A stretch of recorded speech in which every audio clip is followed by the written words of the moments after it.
Hello and welcome to Uncle Mass Online Academy. Today we have chemistry and we're going to talk about gas laws.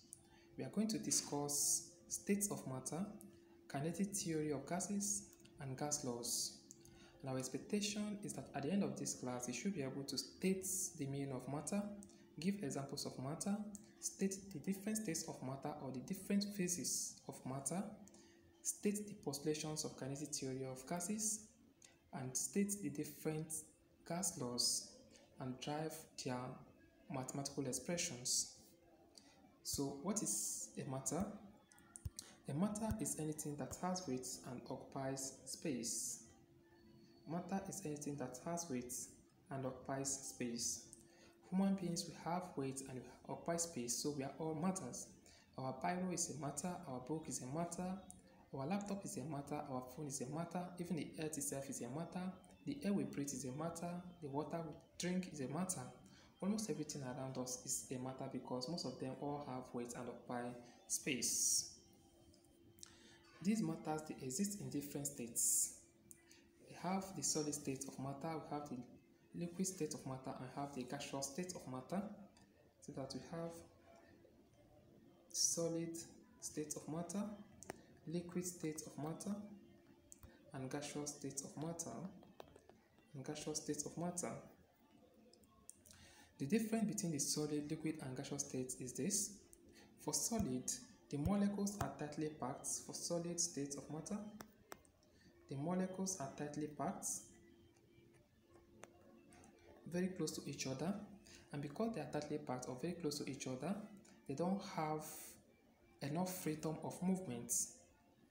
There is no freedom of movement in the molecules of solid, and because they don't have enough freedom of movement, they are fixed, remain in their position, and they have definite shape. And the highest movement they can make is what we call vibrational motion. A vibrational motion is a motion in which the molecules of the solid, they stay in their fixed place or their fixed position, and they will be vibrating within their fixed position. They don't move around, they don't move from one place to another. So these are the few things you have to know about the solid states. Number one is that they have high force of attraction because they are very close. When two things are very close to each other, the tendency that they will have high force of attraction is very high.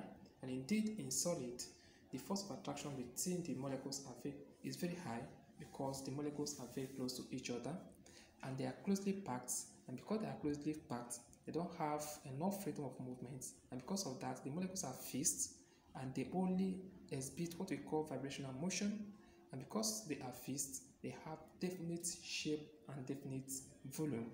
So these are things about solid. And for liquids, the liquid molecules, they are close to each other, but they are not too close to each other. They have small degree of movement. So the molecules, they can move, but they don't have much freedom of movement.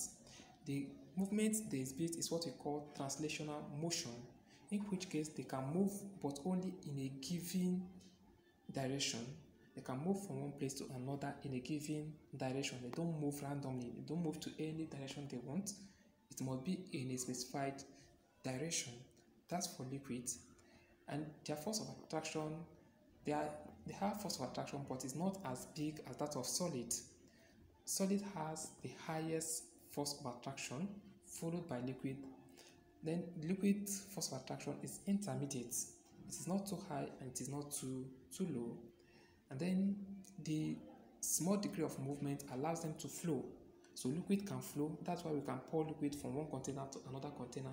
And when we pour liquid in a container, they take the volume of the container. They take the shape of the container. Liquid, they don't have any particular shape and they don't have any particular volume. So it's when we pour it in a container, they will assume the shape of the container. So these are a few things we have to know about liquids. Then for gases, in gases, their molecules are very far apart from each other. They are not tightly packed. So you can see one here, you can see another one here, you can see another one here, something like this. So they are very, very far apart from each other. This is what we say that they are sparsely packed because they are far apart from each other.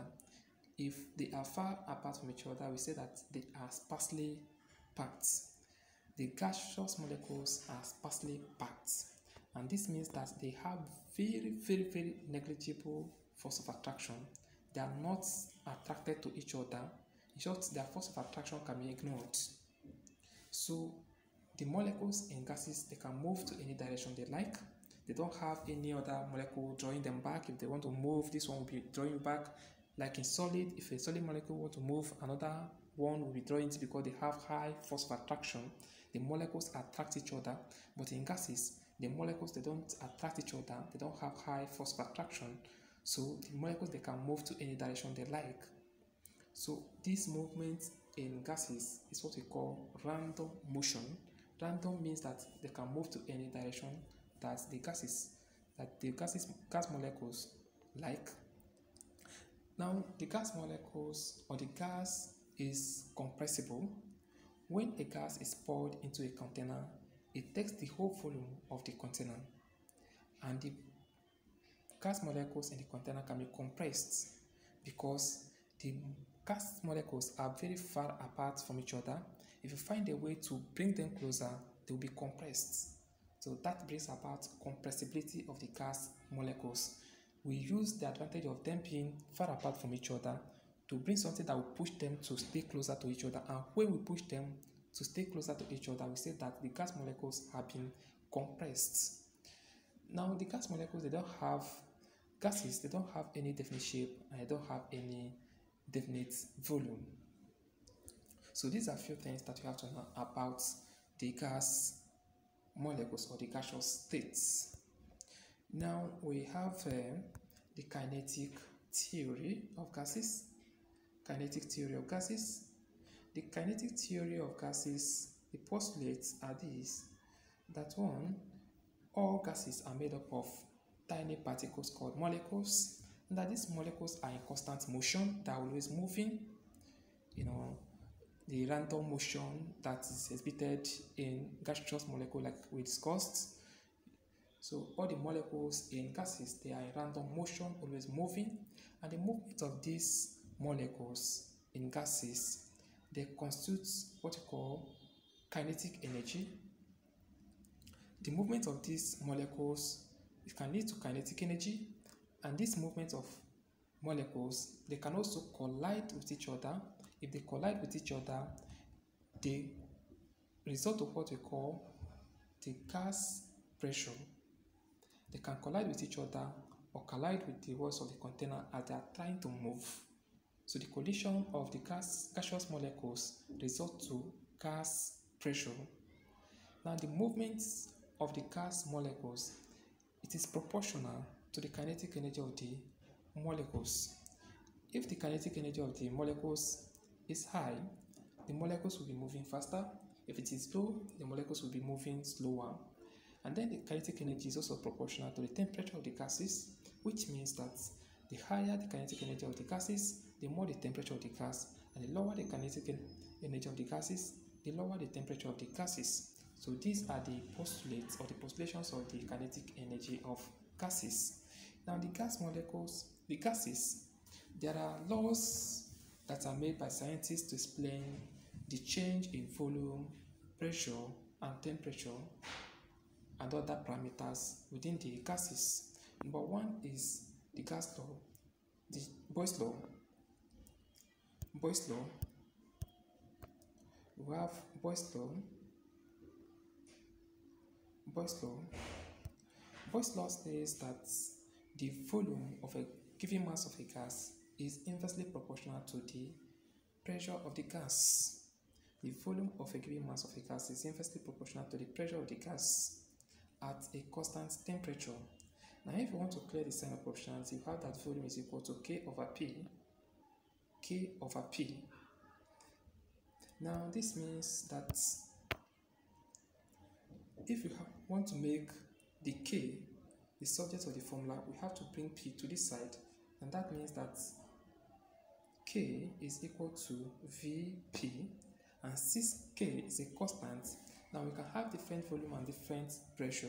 in this case, we are going to have that V1 P1 is equal to V2 P2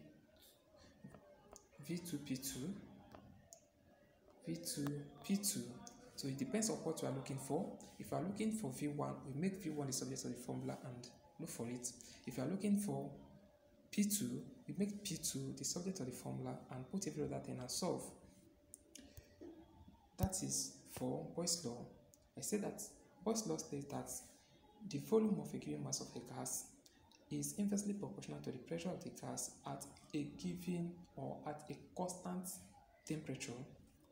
So in Boyle's law, the volume varies with the pressure and the variation is inversely proportional and temperature is constant. Now the Charles law, in Charles law, it states that the volume of a given mass of a gas is directly proportional to the temperature of the gas at a constant pressure. The volume of a given mass of a gas is directly proportional to the temperature of the gas at a constant pressure. If we want to clear the sign of proportionality, we have that V is equal to KT, and this means that if we want to make K the subject of the formula, K is equal to V over T, and if you have different volume and different pressure and different temperature, then we are going to have that V1 over T1 is equal to V2 over T2. So it depends on what you want to find. If you are looking for V1, we make V1 the subject of the formula. If you are looking for T2, we can make T2 the subject of the formula. It depends on the parameter we are looking for. Any parameter we are looking for, we make it the subject of the formula and solve. Now remember that in Charles law, the volume is varying with temperature and pressure is constant in Charles law. Now we go to general gas law. In general gas law, it combines the Charles law and Boyle's law, and we have something like V1 P1 over T1 is equal to V2 P2 over T2.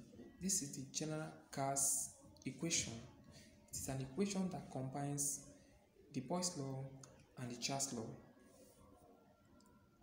Now we have the ideal gas law. The ideal gas law states that the product of the pressure and volume varies directly to the temperature of the gas for ideal gases. So we have PV is equal to nRT. PV is equal to nRT for ideal gas. This is the equation for ideal gas. It is called ideal gas equation, where P is the pressure, V is volume, N is number of moles of the gas. For ideal gas, we are discussing the number of moles of the gas. Now R is a constant known as gas constant. It is equal to 0.0821.